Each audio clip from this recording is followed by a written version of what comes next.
All right. Well, thanks everyone for joining. My name is Mitchell Lilly. I am the Executive Director of Marketing Communications for CISA Purchasing, which for those of you in Wisconsin, you are likely familiar with.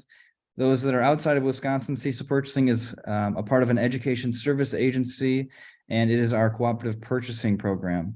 So we are a statewide program in Wisconsin. We are also connected to a national association called AEPA, or the Association for Educational Purchasing Agencies.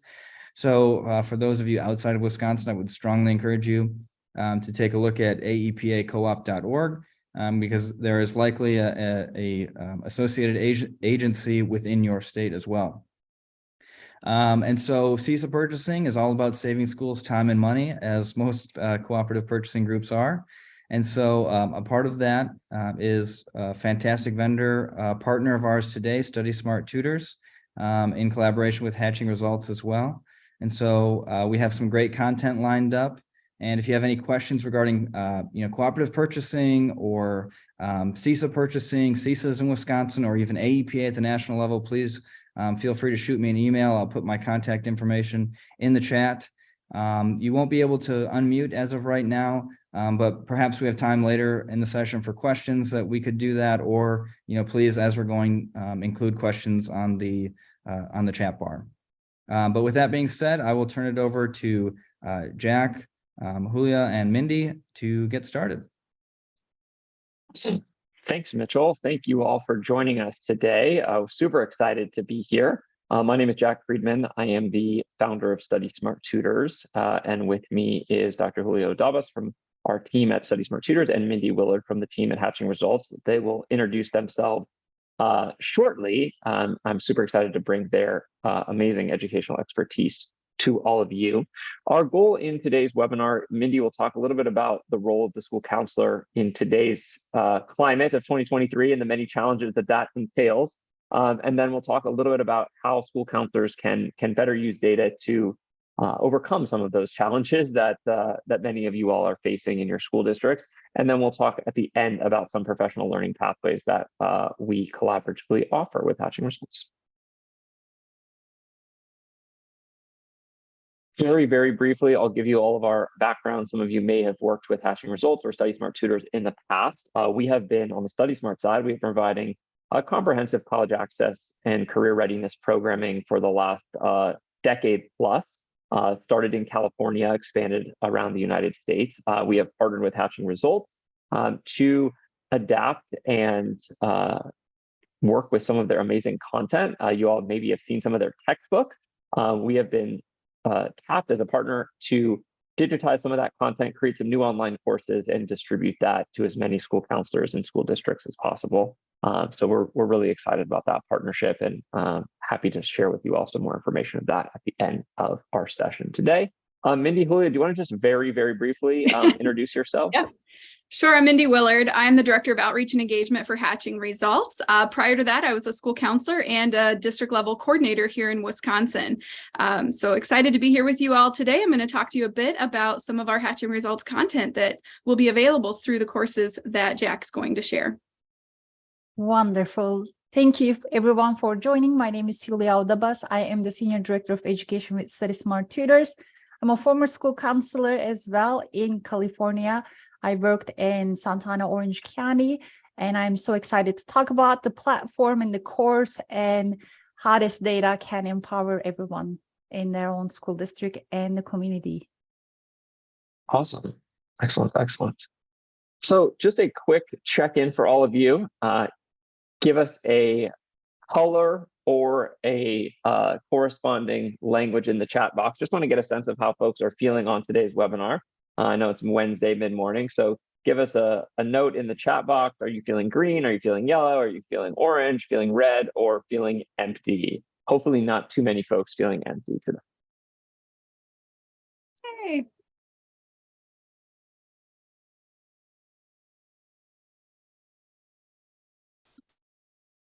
All right. Lots of yellow, orange mix. Yeah. I'm in between the green and yellow too. I see some reds. Thank you for joining us. Even with that feeling, we appreciate you.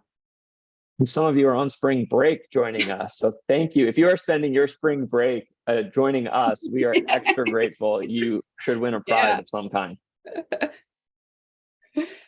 Excellent. Excellent.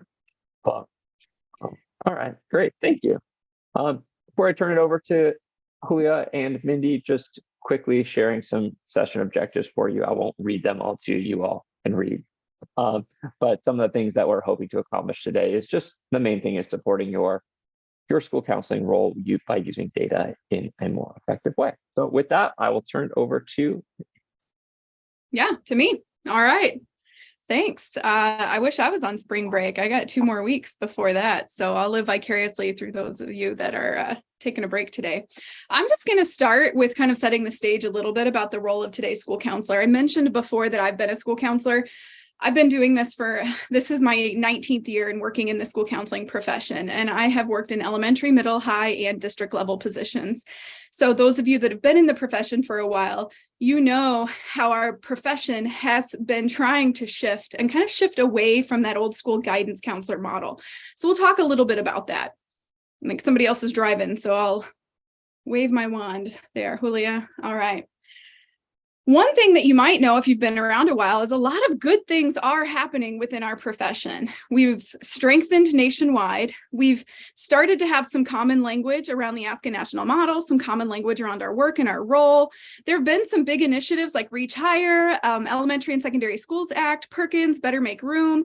This is bringing a lot of attention to the work of school counselors for sure. We've gotten a lot of great attention from Michelle Obama in past years. We're seeing that others are really valuing what school counselors can bring to a space, into a school, into a community. There's a bigger emphasis on social emotional learning. When I started in this profession in 2004, that wasn't a term that was used really outside of school counseling world. And it's a great thing now that the social emotional learning is not only happening with school counselors, but it's happening district-wide, and teachers are getting involved in that as well. And where we're going to talk quite a bit about today is how MTSS is a part of the school counseling comprehensive school counseling program, as well as part of some of the school pieces. Go ahead. All right, so we're going to ask you to do a little Mentimeter here. So Julia is going to drop something in the chat that you can respond to. What are some of the continued pressures and challenges that are interfering with the growth of our school counseling profession?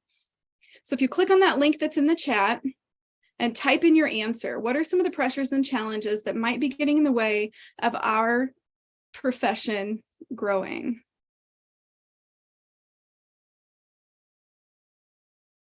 All right. We should be able to see your responses in real time. And I know you all are muted, so if you have any trouble, there you go. Drop your questions in the chat.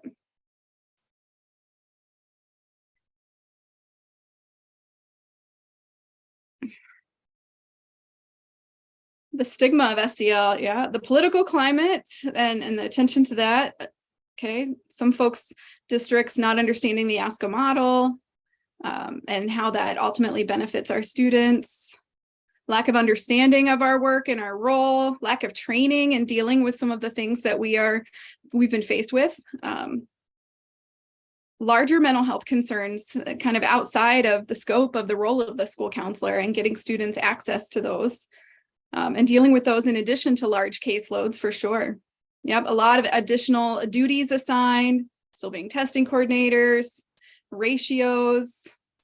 Yep, absolutely. These are all things that we hear from coast to coast when we ask this question when we're training.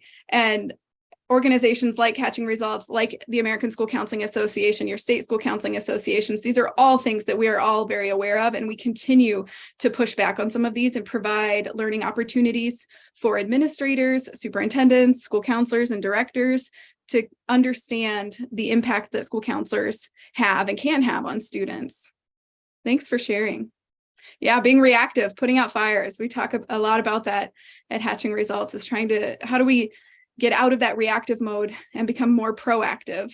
For sure. We had no choice for the last 2 years but to be reactive, right? We none of us knew what had just smacked us all in the face. But now we've got to try to get outside of that and become a little more proactive. We can't keep operating in that reactive state. That's why our colleagues and we are burning out. So these are a lot of challenges that we have. But let me ask you this. If we ask the question, what does a school counselor do? This is a little rhetorical, but drop it in the chat here. How many different answers do you think we would get when we ask, what do school counselors do?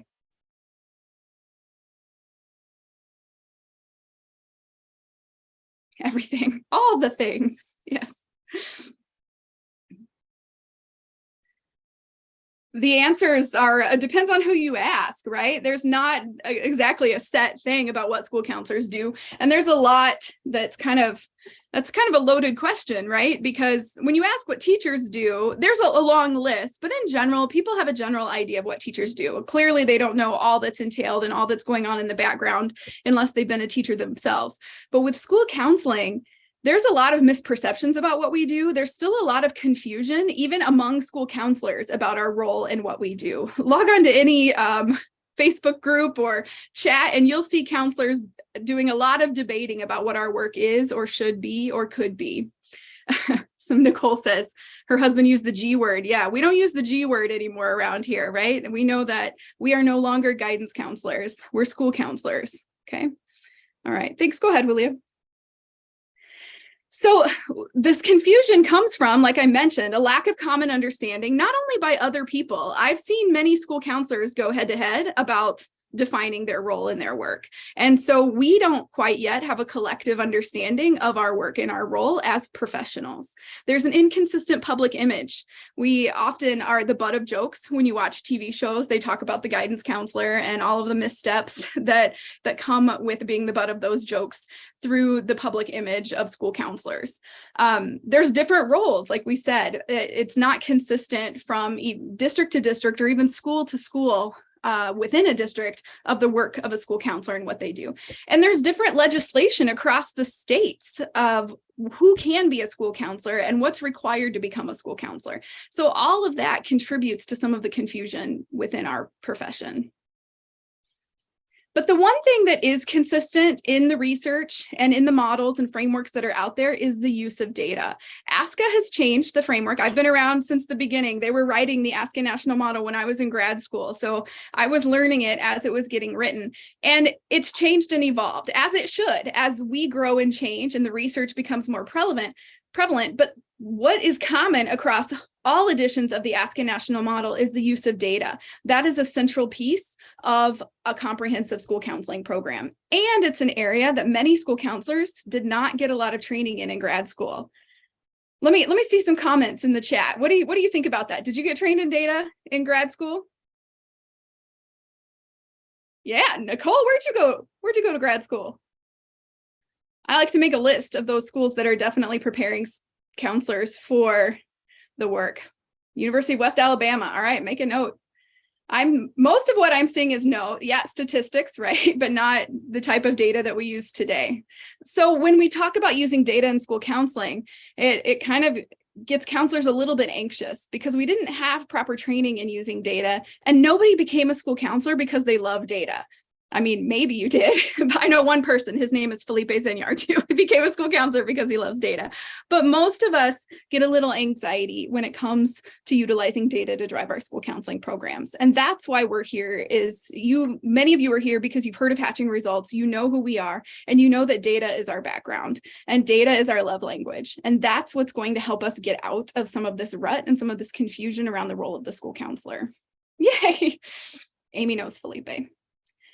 We also know that the research tells us school counselors make an impact. There is data galore that show a comprehensive school counseling program with a strong school counselor has a profound impact on students, and in particular, students of color. I'm not going to read each of these, but know that ASCA has great resources on their website if you ever need to reference these studies or this research to support your advocacy efforts in getting to operate a data-driven school counseling program within your building. But the research is out there, counselors. We are making a huge impact in the lives of students. So here, I just want to talk a little bit and give you a brief overview. When we talk about the use of data in school counseling, you've maybe heard of MTSS, which is multi-tiered systems of support. And your schools might be utilizing MTSS in the areas of academics or maybe behavior. But Dr. Trish Hatch, in her genius, says, you know what? That can also be applied to school counseling. So she came up with MTMDSS because, we love our acronyms in education, which is multi-tier, multi-domain systems of support. And you can see her modified triangle there, but I'm going to let her describe it in her own words. So we're going to play this short video for you, explaining what we mean when we say MTMDSS. Give me a second. I'm going to stop share and then you share. Okay. Make sure my share sound is on.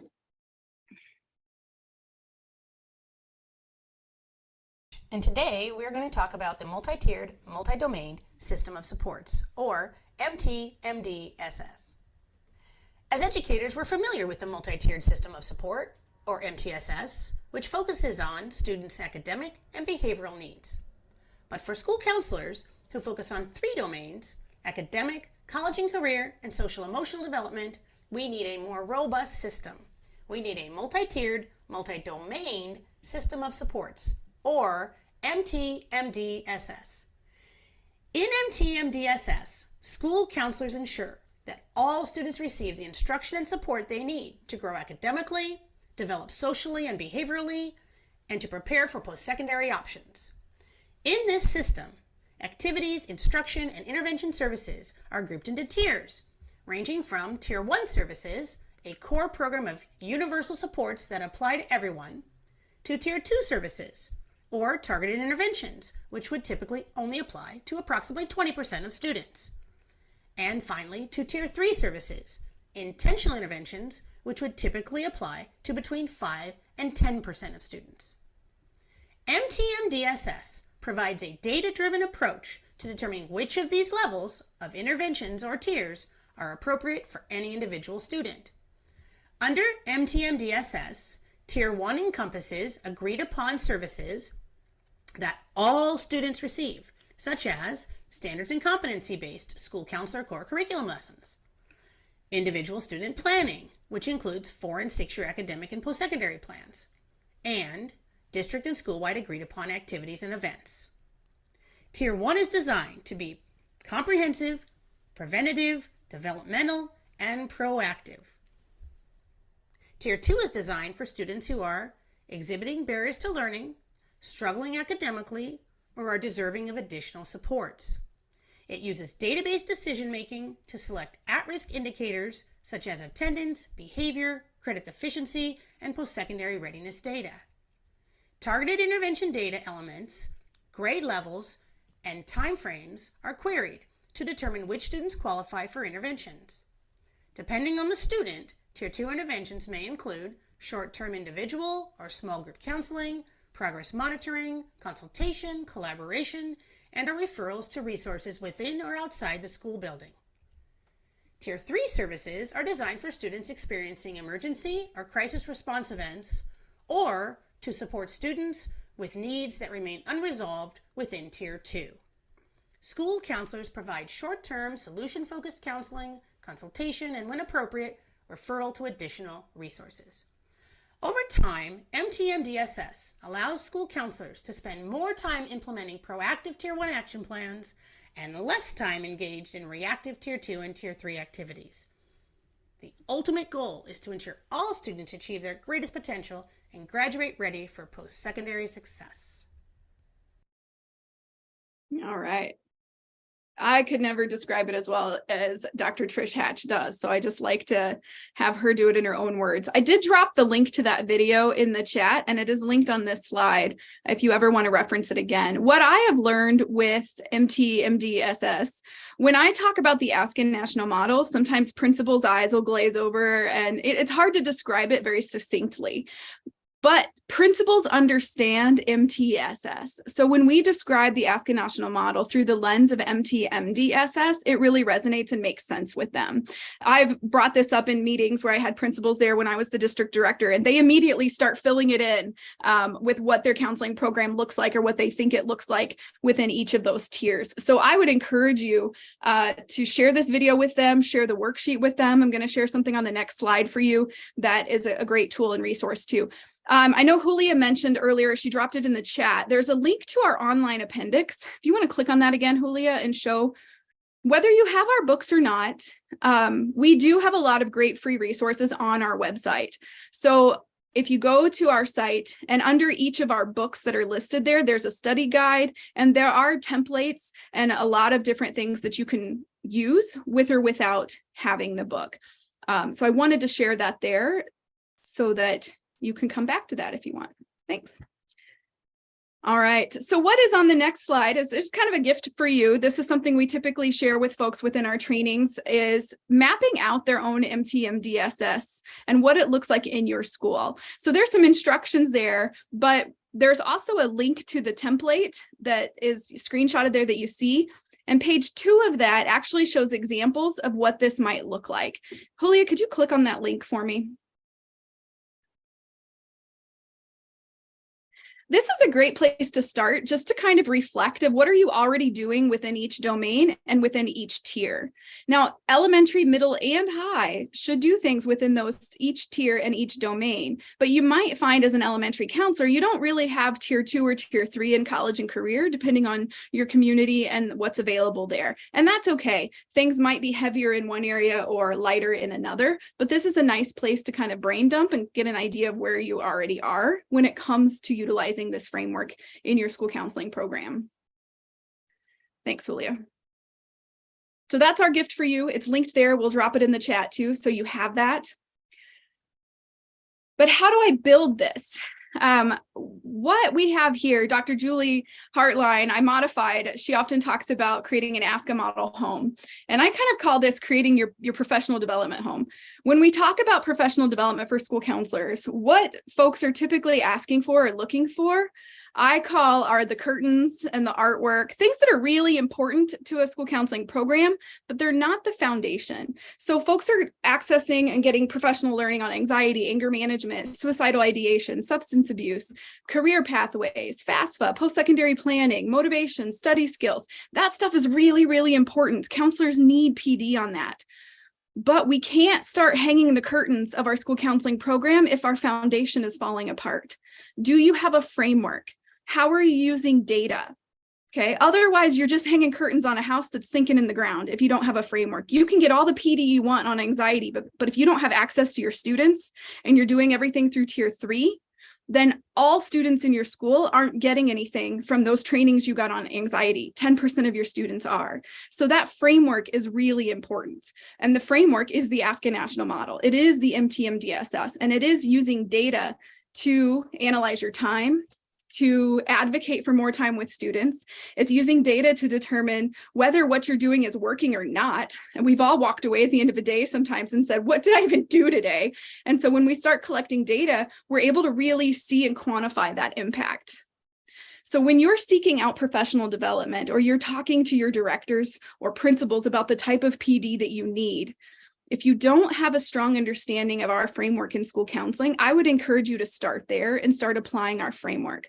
Otherwise, you're going to continue to stay in that reactive mode. You're going to continue to stay focused on those tier 2 and tier 3 students, when we know the biggest bang for your buck is that tier 1. What is every student getting?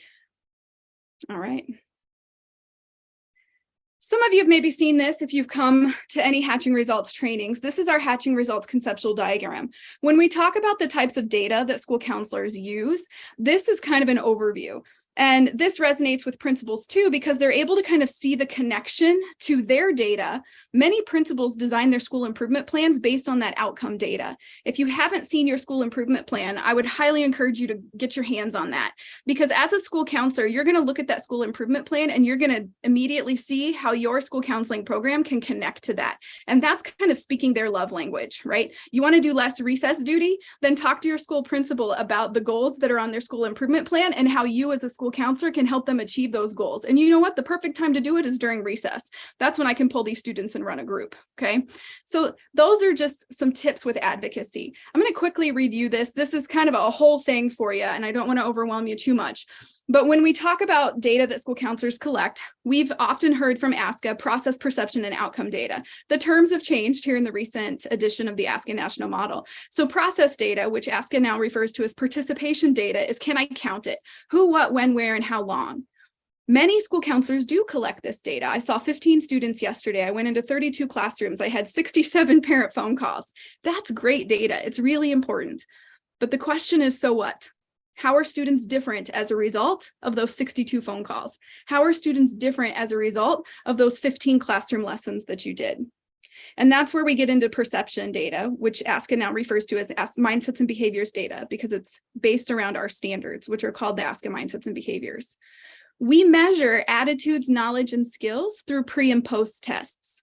So when we train, or in any of our materials from Hatching Results, we teach school counselors how to write pre and post tests to determine if their programming is really meeting the mark. Oftentimes, we have big intentions and great intentions as school counselors and educators and professionals, but sometimes what we're doing isn't impacting students in the way that we thought it would. And many times we don't even know if it's impacting them the way that we thought it would, because we're not measuring and we're not asking. So that is what perception data is. That is measuring their attitudes, knowledge, and skills. When we can keep going back. I'm not done. I'm a talker, y'all. When we can shift their mindsets and behaviors, that's where we start to see that behavior change.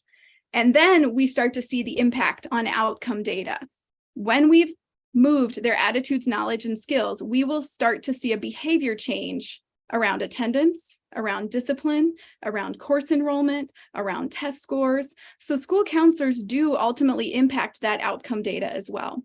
When we're designing a school counseling program, when we're designing tier 1, we start with the who, what, when, where. Which classes am I going to? What am I going to teach? How many lessons? And we design the pre and post tests that go along with our lessons. And we might track the outcome data that might have moved as a result of that. When we are designing tier 2, we're using the outcome data to find the kids who need access to our tier 2 programming. Many times we wait for other people to tell us who needs the school counselor.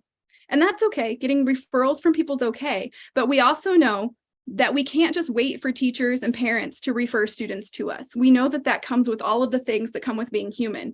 Biases, maybe this kid's just kind of annoying. My kids probably would get referred to the counselor a lot. They have ADHD, they're all over the place.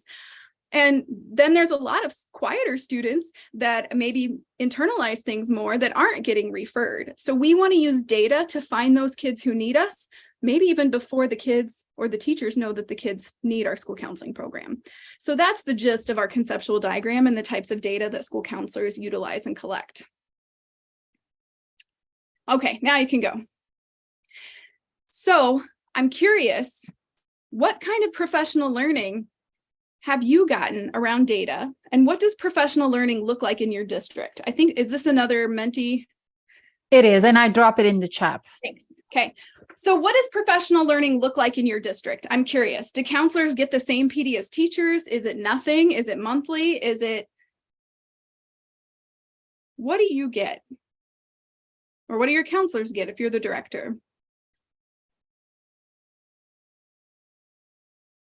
Maybe you've brought in ASCA and ASCA's done trainings for you. Maybe Hatching Results has. Maybe you seek out your own PD and there's nothing that is organized within your district.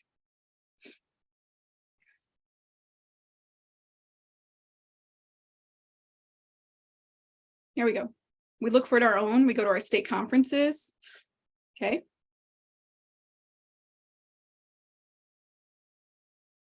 Not much has been specific. Yep.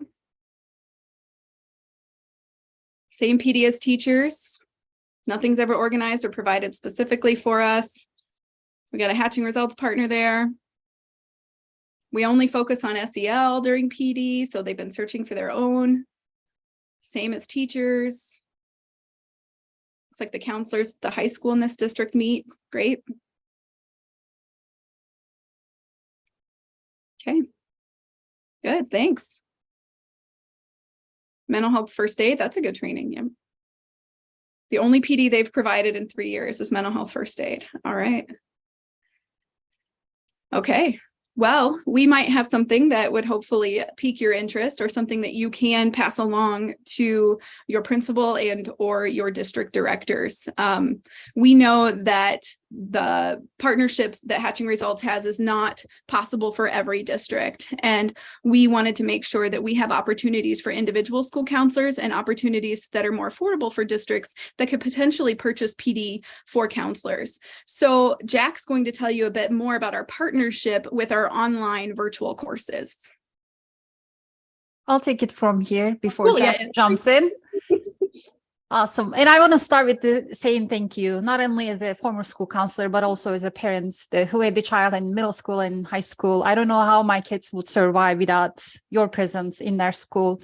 And I'll start with a little story before I talk about our platform and how this course will look like, because I was a new counselor. That was my first year. I attended a counselor conference in Orange County. That's the first time I met with Dr. Trish Hatch. Attend this, watch that video. And I just say, oh my gosh, that's what I needed to do. And I don't know how to do it because I was also raised the hands. I didn't get any training about the data during my grad school.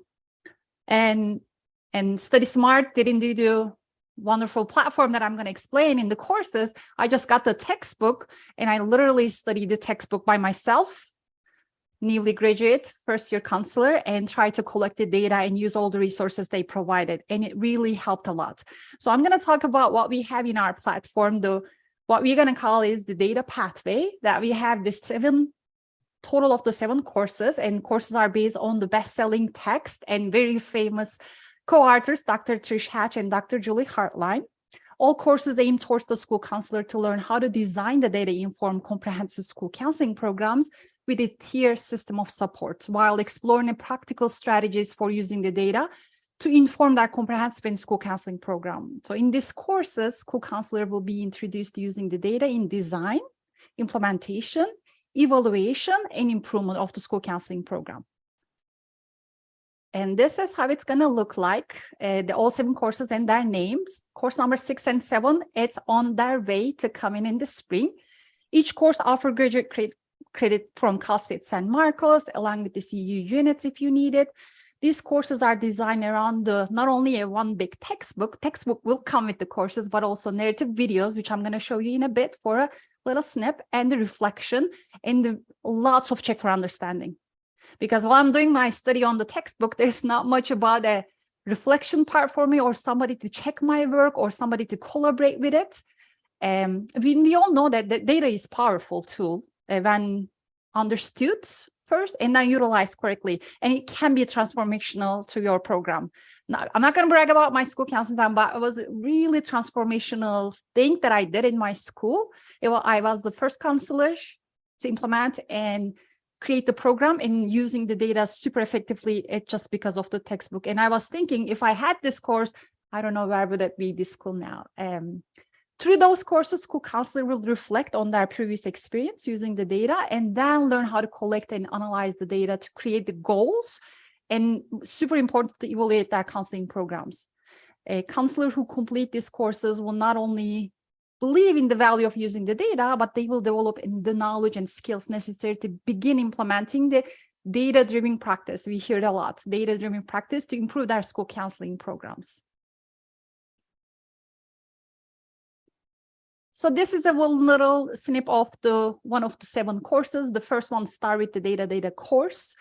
There's 5 lessons in each course, designed to complete with around 45 minutes in an hour. In the course, they have reflection, again, check for understanding, that are used to reinforce the text and the video-based instruction in each respective lesson. So each lesson is introduced with the lesson objectives. They start with the warm-up question that I'm going to show you a little example in a second. And then so you can familiarize yourself with the overall goal for each lesson. And we have the pre and post test determine the efficacy of the course. And this is, okay, one back. Okay, this is a little snip from the video, and this is awesome because Mindy just talked about the type of the data, and Dr. Julie will talk about it in a second, and I'm going to show you the video. How cool is that? And again, always the lessons start with the warm-up, little video, and then the application that you can reflect your own program. And then I'll talk about how you can take that reflection and collaborate with your other counselor and maybe even use as a PL time in your school district. Let me open up the video that we can hear this beautiful lesson. It's only about a minute that I'm going to show you.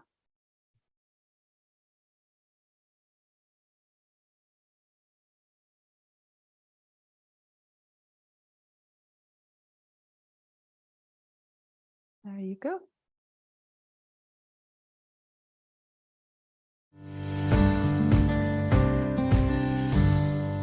In order to evaluate outcomes, we have to know the different types of data that school counselors collect. The first is process data, also known as participation data in the 4th edition of the ASCA National Model. What is process data? It's essentially answering specific things about those interventions and lessons that you put in place. It's being able to explain the who did you service, when did you service it, what did you do for them, where did you do it, how long did you do it, with what did you do it. So all of those details that go into planning. And so when we think about process or participation data, we think of it as the what I did data, because it only tells what the school counselor has done. It doesn't tell you anything about how students are different as a result of what you do.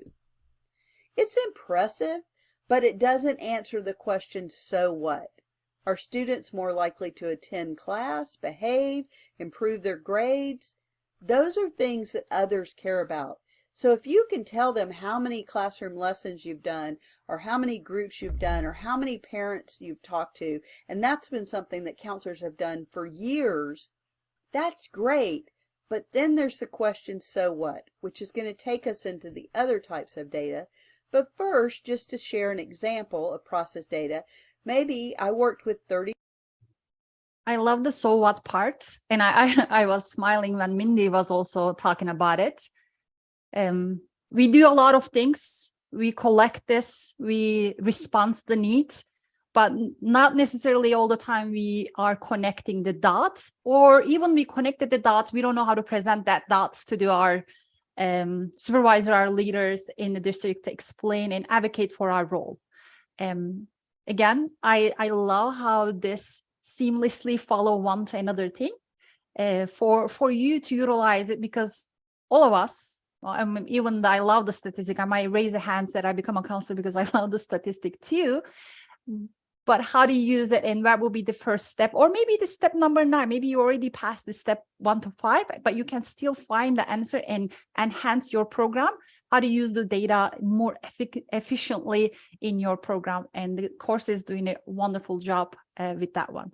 Want to talk about a little bit about the data, what you can see in our platform that can be interactive. There's a lot of part that you can reflect, you can add questions, you can, and then the good thing is that you can download it when you're at it and then use it as a collaborative space at the end of the year, mid-semester, check in with other counselor, or even your monthly PLC. Maybe you might have a hard time. I don't know what will be the topic for our PLC, or what will be the thing that we need to do. That might be some ideas, and Jack will talk about it more in the district level, how they can be utilized as your professional time. I think I see one of the Mentimeter, someone mentioned it. This is my 2nd year in elementary. They don't know my role, and I might be used as a 8. It's really touched my heart, and I think many of us been in that position, or might be still in that position. And it requires a lot of advocacy, and sometimes it might feel exhausting and hard. But like as Mindy mentioned, there's a lot of research, the impact of what we do and how we do it. And that will be the one push. I wish the school had a better job to prepare us, but Hatching Result and Study Smart will do to close that data gap with this beautiful way. And then the last part is the reporting. You can receive a lot of reporting. You can see the graded report. You can see your growth. You can see the completion. Everything will be available with one click in the platform. And if you are the school district leader, that you want to see that you are purchasing something for your counselor, and you want to see the the engagement level. You can also see this, everything in the platform, and how your counselor utilizing in their practice. This course can be delivered in person, virtual, and available laptops and the smartphones as well. I'm going to pass back to Mindy to talk about it, what comes with this course. Sure.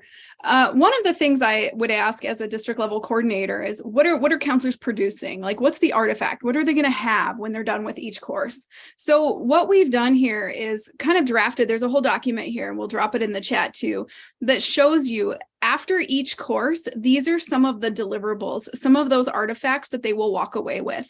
Everything in our course is aligned to the ASCA National Model, just so you know. It's not teaching the model, but it's aligned to the model. When you're doing the things that we are teaching, you are doing the model. So this is a really nice tool if you are a counselor and you're going back to maybe advocate for getting some relevant professional development, potentially through our online courses. This document, as a former district coordinator, I think would be really important for you to share and show with your district, so they can see exactly what it is that you will have after each module or each course. The other thing that people really love, and this is one of my favorite things to teach, is creating these results reports, or if you've heard us, we refer to them as flashlight presentations. We teach counselors what to do with the data, how to look at it, how to use it to design their programming, but also how to report it back to people in a way that is really going to capture their attention. So in course 5, it kind of walks you through how to create your own results report. And we have some of these linked in the deck too, and we can drop those in the chat if you want to see it a little closer. I know it's hard to see. I tried to zoom in a little, but you can clearly see the growth on this one at the top of the 20.9% increase in students. I think this one had to do with absenteeism. So on the left, it talks about what the school counselor did, what the school counseling program did to increase attendance rates. And then we put it in this beautiful chart. We put a call out box and it shows that impact. So there's a couple of examples here on the next slides too, just so you have an idea of what these would look like. And we'll put those links, we'll share those out, and you're going to get the deck too. So you'll be able to click on these to look a little bit closer. But all right.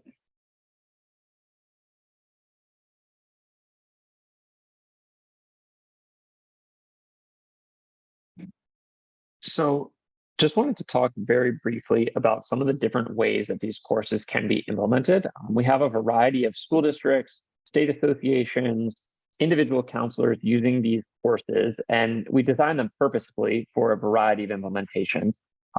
This is a school district model that's shown here that is kind of a hybrid approach where school counselors are utilizing the course content independently for some of the time, and then they're coming back together with their site teams or their district teams to review some of the activities, to look at some of the artifacts together, and to share out some of their next steps and to-dos. And this is kind of an ideal implementation, is that school counselors have the opportunity to work with those in their buildings, work with those at their districts, work with their counterparts at other sites to talk about these courses. But it doesn't have to be done this way. We have packages where we have some districts where school counselors are doing these fully asynchronously on their own. Individual counselors are purchasing just one license for themselves, or their school site principal is purchasing 1 or 2 licenses for them. We also have others who are purchasing at a district level and including some live PD with our Hatching Results team as part of this. So there's a number of different ways that this can look. And the activities in the courses are designed such that, yeah, you could do them really quickly by yourself in maybe 10 minutes, but if you were talking through them at a site PD, they might take 3 hours, right? And we built them that way on purpose. And we also created a pacing guide if you're interested in doing multiple courses in 1 year. These courses are designed such that they can be mix and match. You could have different folks doing different courses at different times. You could go through them all. Obviously, our dream scenario would be everybody in your school district does all the courses together in order. But we know that that's not always practical or realistic. So we created, again, a bunch of different pathways and a bunch of different implementations that could all work. They are, Mindy mentioned in the chat box, these are all eligible for university credits. If your school district will move you up on the pay scale for those, depending on where you are, or depending on what state you're in, you may need them for your licensure. I know in Wisconsin, that may not be the case, but in other places, if we have folks joining us from outside of Wisconsin, that is definitely possible. The And that leads to a question that we get asked a lot, which is how long are these courses? And I want to just briefly say that because of the credit with Cal State San Marcos, each course is technically 15 hours. Now, if you're doing them by yourself, it's going to take a lot less time than that, probably. If you're doing them with your admin team, with your site team, with the counseling team at your district, it's going to take a lot more than 15 hours, depending on how you all utilize the activities. So there's just a guideline. I know Julia mentioned, each lesson could take 45 minutes to an hour or so, and that's totally good. So that's kind of what this could look like. We are more than happy we'll share some of this info with you for sure. Last other kind of aside from the data pathway, just I want to throw it in there. If we have any middle school counselors in our attendance today, we also have an additional pathway that's specific to you all, focused on college and career readiness at the middle school level. And these courses were built to kind of solve two pain points that we've heard from middle school counselors over the years. One is we don't have enough time to support our students in college and career readiness. And two, we don't have enough resources to support our students in college and career readiness. And that's what we built this pathway to do. So there are 3 courses in this pathway. Again, you could do all of them. You could do one of them. You could split them across your district. A lot of mix and match is possible there as well. Before we turn it back over to Mitchell and let him close us out, just wanted to remind, we do have a cooperative purchasing agreement with CESA 2, and anybody who purchases any of our options and offerings through CESA 2 will receive a discount and preferred pricing through that partnership. So definitely make sure that if you're interested that you purchase through CESA 2, and we'll send this out, and I'll send out our info to make sure you all know who to talk to and can chat with us afterwards today. But we are super grateful for your time, especially those of you that are on spring break. Thank you for spending 50 minutes with us today. We are hopeful that this information was valuable and that there was some information you could take back and utilize with your teams. With that, I want to say thank you all so much. Have a great rest of your afternoon. Mitchell, I'll turn it back over to you if any closing thoughts. All right, thanks, Jack. No, I would just reiterate, our thanks as well for joining. I think that the content was phenomenal. And I understand why a lot of you jumped on during your spring break. That was great content. So thanks, Mindy. Thanks, Julia. Thanks, Jack, for hosting this. Like Jack had said, there is a cooperative purchasing agreement with CESA 2 and CESA Purchasing. So anyone in Wisconsin is eligible for that contract. So know that just because you may not be in the CESA 2 region, you can certainly still purchase through this contract. So get that savings where you can. Every dollar counts. So if you have any questions about CESA Purchasing or about anything here today, feel free to shoot me an email. I see others are throwing their contact information in the chat as well. But otherwise, have a great rest of the day. Thank you so much for all you do, everyone. I appreciate it.